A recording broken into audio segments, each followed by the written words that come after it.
The night of December 13th, 1977, saw a college basketball team enter the team playing as normal. Minutes later, tragedy strikes. Light rain and fog covered Evansville Regional Airport. These conditions hadn't stopped the Purple Aces from boarding the team plane at 7:20 p.m. Although 90 seconds later, what would happen would shatter the dreams of an entire community. This is a story of the lives lost, the mystery of what went wrong, and a community that was heartbroken after the night it rained tears.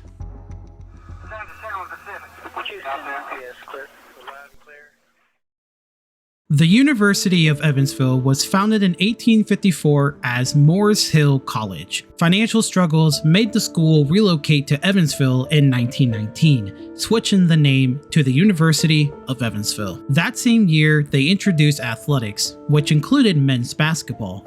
They were originally known as the Pioneers, but following an upset against the Louisville Cardinals in 1924, the opposing coach commended head coach at the time, John Harmon, remarking that, "You didn't have 4 aces up your sleeve, you had 5. The quote spread like wildfire. It had so much impact that by 1926, the athletics were all known as the Purple Aces. That upset would just be a vision of its greatness to come. Decades later, Evansville transitions to NCAA D2 from NAIA and had stellar success. Under head coach Arad McCutcheon, they became a juggernaut. From 1946 to 1977, McCutcheon led the Aces to 5 national championships and 514 victories in his tenure, cementing himself into the Naismith Basketball Hall of Fame. Come 1977, their success would pay off. They were jumping to Division I. However, there arose a problem. McCutcheon would retire before they jumped up. The Aces were now D1, but without a man at the helm. McCutcheon had advocated for a previous Ace alumni, future NBA Hall of Fame coach Jerry Sloan. Sloan did accept the job, but later on, in a bizarre twist, he would resign 5 days later. Following another desperate search, Evansville would land a highly regarded assistant from Oral Roberts, Bobby Watson. Watson didn't have much experience, but he was passionate and determined to do not just the team, but the school and the community right. From recruiting 7 freshmen to the team, helping sell season tickets, and making his name known in the River City, and the community loved him. Optimism was sky high. Fast forward to November, and the season tips off. However, they stumbled at first, losing their first 2 games to Western Kentucky and DePaul. But then comes a breakthrough, a 90-83 victory against the Pittsburgh Panthers. This gave the team some momentum headed to December 10th against their next opponent, in-state foe number 11 Indiana State, led by future NBA Hall of Famer Larry Bird. They would lose by a margin, but the optimism was still there. Led by freshman sensation Mike Dove, who was averaging 20 points and 10 rebounds a game, and junior star Brian Taylor, adding an extra 18 points a night, the team was finding its identity. In just 3 days following their last game, they head to Evansville Regional Airport, looking forward to get back on track with a game against Middle Tennessee State. However, they would never leave the River City.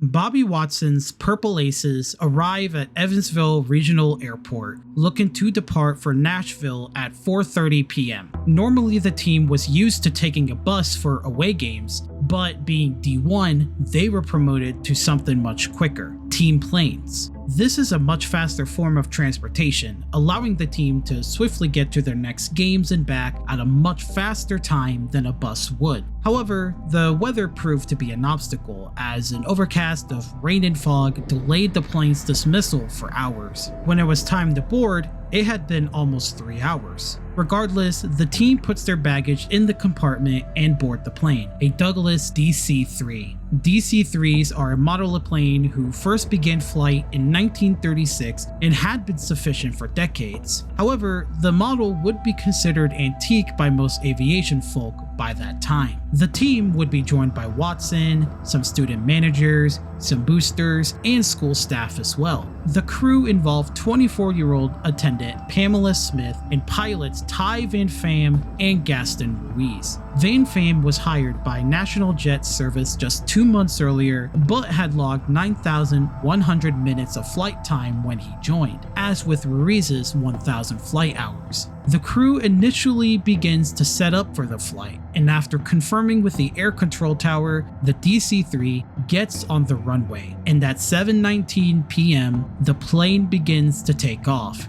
They were airborne at 7:21 p.m., and then catastrophe strikes. The DC-3 begins to make a sharp left bank 50 feet into the air. This bank grew stronger, and the plane begins to nosedive, and at 7:22 p.m. the plane crashes into a field close to the Melody Hills CDP. Nearby residents look to see the commotion, but they have seen the worst possible thing. The DC-3 was broken into 3 major pieces, and many bodies were sprawled all across the ground.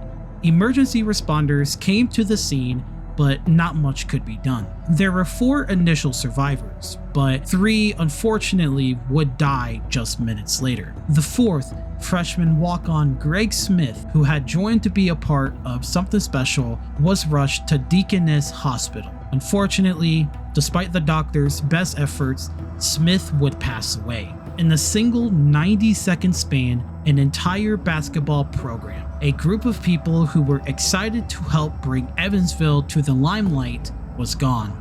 Their hopes, their dreams, the future of a basketball school, wiped out in an instant.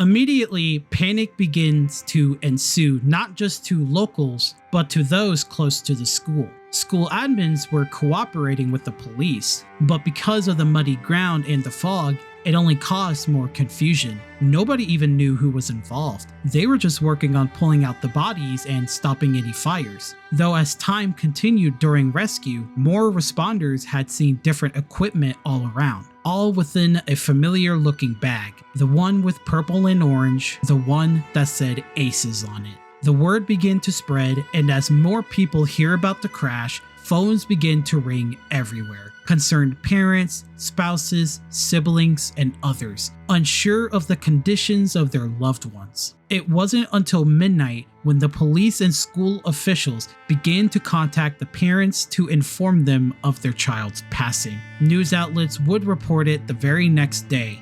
The word had spread about how the Purple Aces were no more.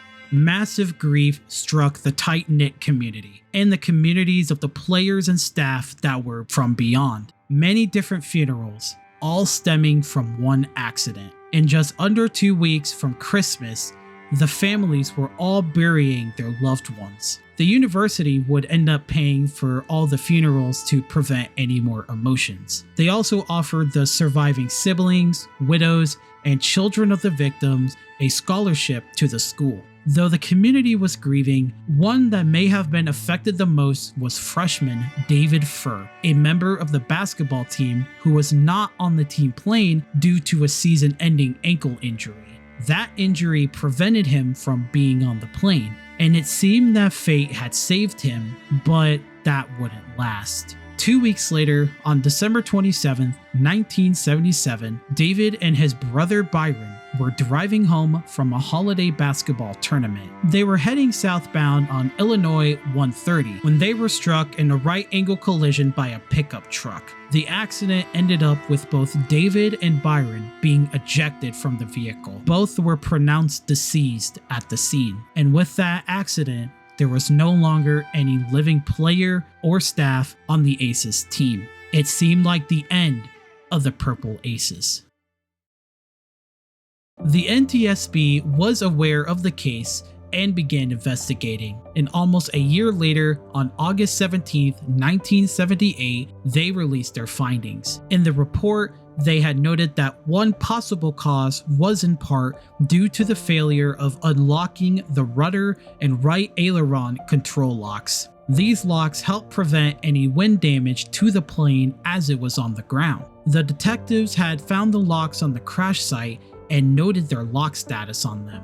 Another cause they found was due to the influx of baggage in the plane's compartment. It was noted that the staff had put too much gear in the back of the plane, causing a shift of the rearward center of gravity. This had led to the DC-3 to take off at a much steeper incline than a plane normally would. This also had another effect since the pilots took the wrong weight and MAC measurements, noting that the plane was a lot heavier than what was inputted. Ultimately, these findings concluded with the ruling that nobody was at fault here. The only major errors were in part due to pilot error, and so nobody was prosecuted for any wrongdoing. Eventually, time passes, and as it's been almost 50 years since the tragedy, nobody has forgotten the lives of those lost on that fateful day. The Aces, despite the tragedy, were able to field another basketball team the next season, and eventually would see some success, including 5 trips to the NCAA March Madness and winning against number 1 Kentucky at Rupp Stadium in 2019.